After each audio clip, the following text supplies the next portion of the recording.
Hi అండి. బొంబాయి చట్నీ తయారీ విధానం.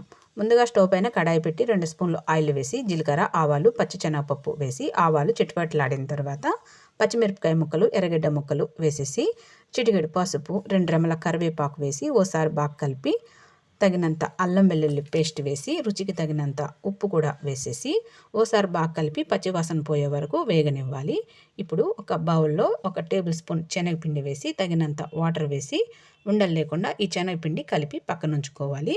ఇప్పుడు వేగుతున్న ఆనియన్స్లో కట్ చేసిన టమాటా ముక్కలు, తగినంత కారం వేసి ఓసారి బాగా కలిపేసి కాసేపు వేగనిచ్చి తగినంత వాటర్ వేయాలి. వాటర్ మన ఇష్టం, మనం ఎంత వాటర్ కావాలో అంత వాటర్ వేసుకొని మూత పెట్టి బాగా తెల్లనివ్వాలి.